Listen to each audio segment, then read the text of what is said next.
Hello everybody and welcome back to another Marvel Legends to review.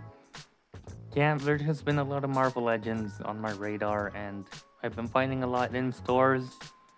Haven't had luck with some of the new Joes, so you know, until I can find those, I'll buy a few Marvel Legends. Why not add to that collection while I still can?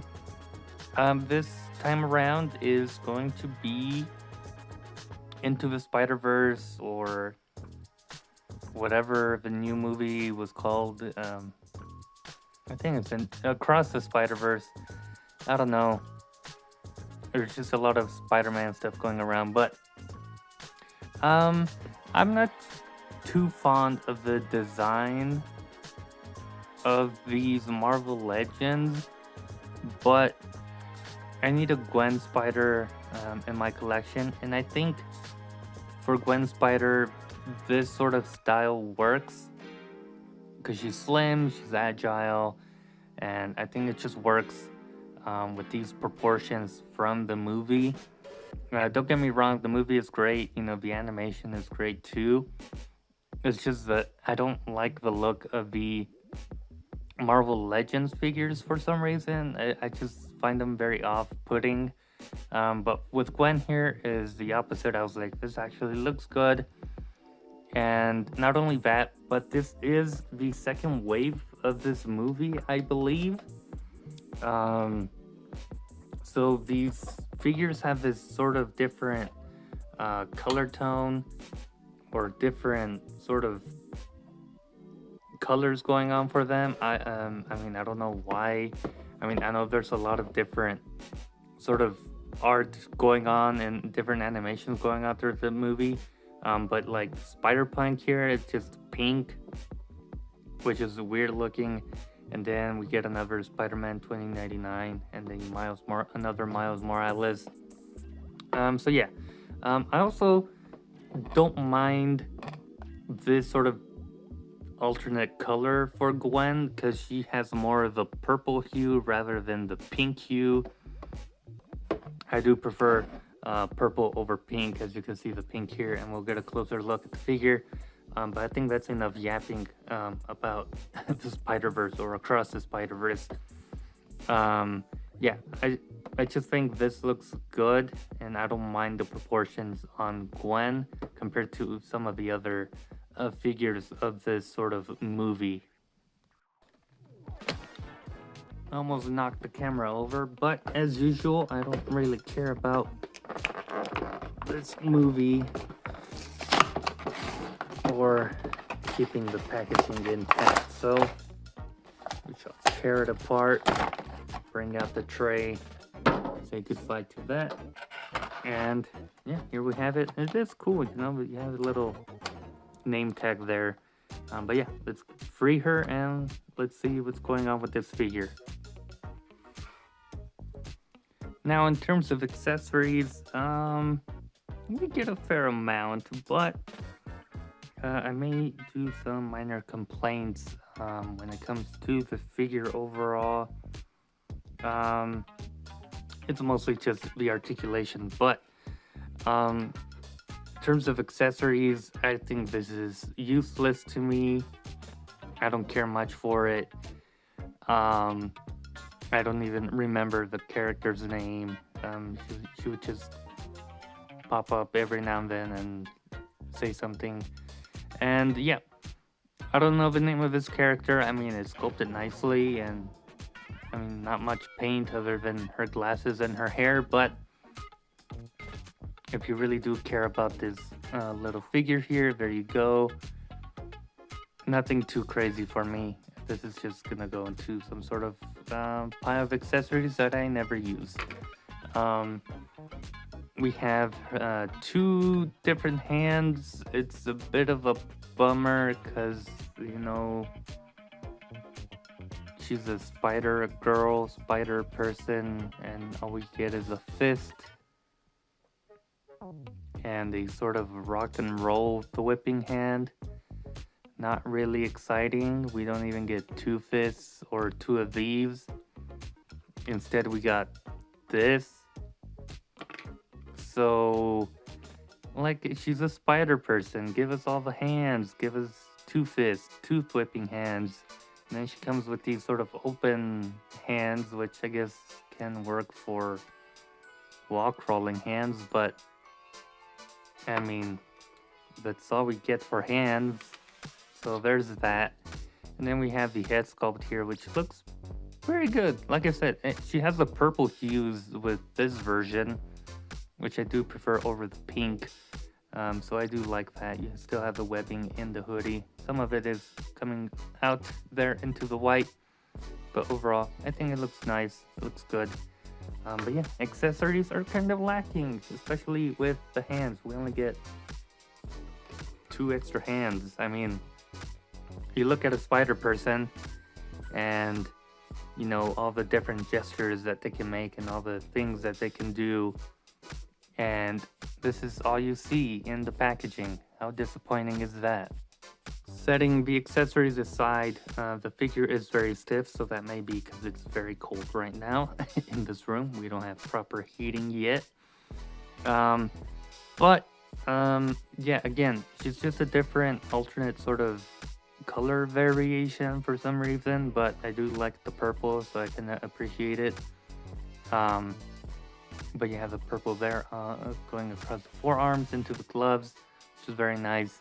You have the little thingy that they use throughout the movie to sort of teleport and whatnot, so that's very cool. Some orange. I do believe it is removable. Not reusable, but removable. Get the hand off. Is it removable? Because it'd be great if I can just remove this, because I don't care much for it. Yep, removable, so there's that. Now I have a plain Gwen, Spider Gwen. So there's that, you can do that. Head sculpt looks good. Again, I don't care much for the face sculpt, honestly. I mean, it looks nice for what it is, but I am gonna remove that. And this is a hoodie piece that is also removable.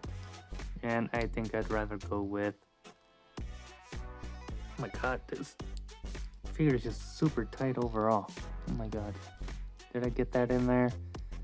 I'm gonna say I did. Maybe. Put that in there.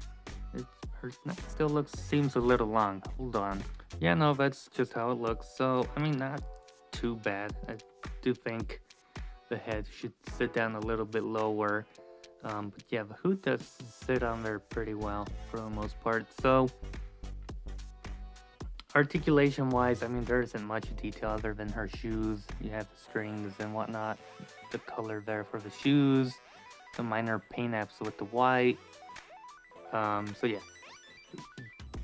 Articulation wise, she can look down about that much. The hood is kind of pliable, so it will fold in. And looking up, the hood is gonna raise, but looking up, we'll do this instead. Looking up is not gonna be the greatest. I mean, it's okay. She can go back with the torso a little bit more, so she can look up a little bit. I probably will pop the torso off and sort of cut around inside the ball joint, because forward movement is nowhere to be seen other than going back, but going forward, nowhere to be seen. Bummer there. I'm just wondering why Hasbro just doesn't use the inverted ab crunch. You know, just stop doing this and give the inverted ab crunch with the ball joint at the top for female figures. I mean, like, if it's that much more expensive to use, if the body mold is that expensive to use, don't give me this garbage. Give me either more hands or better articulation for better movement, especially for a spider figure or spider girl. That being said, arms can go out about that much. She does have a bicep swivel. She has double jointed arms, which will function very well. You do have your horizontal hands there. She can kick forward only about that much. I don't think she has drop down hips. Nope, she doesn't.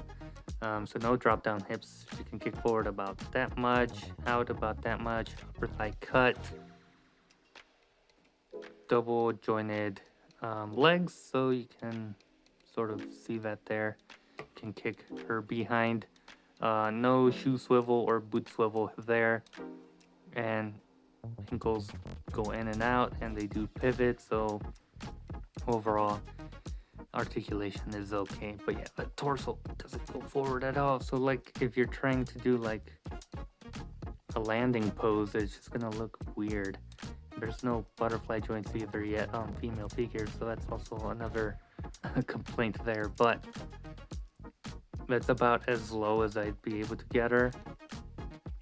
I mean, obviously this is just messing around here on camera, but maybe off camera I might be able to do something a little more. But like, yeah, it's just the torso doesn't go forward at all, so very limited range there. Bit unfortunate. Again, Hasbro, just use the new articulation system of the inverted ab crunch with the ball joint at the top, and you know, don't give us useless accessories like this one. I mean, I'm sure people appreciate this and they'll use it and whatnot, but for me personally, I don't need this. So yeah, overall kind of not very impressed with the figure, but I do need a Gwen spider for the collection, and this one looks pretty good. Again, I don't mind the proportions for Gwen here, being from that movie style, so I think she'll do just fine for now.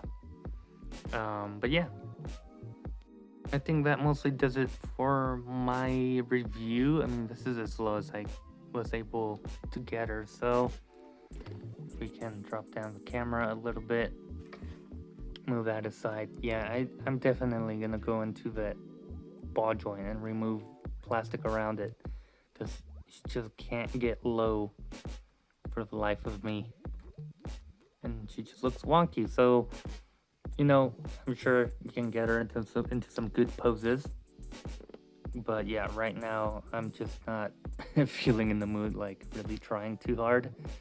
But yeah, I mean, there isn't much else to say. She's okay.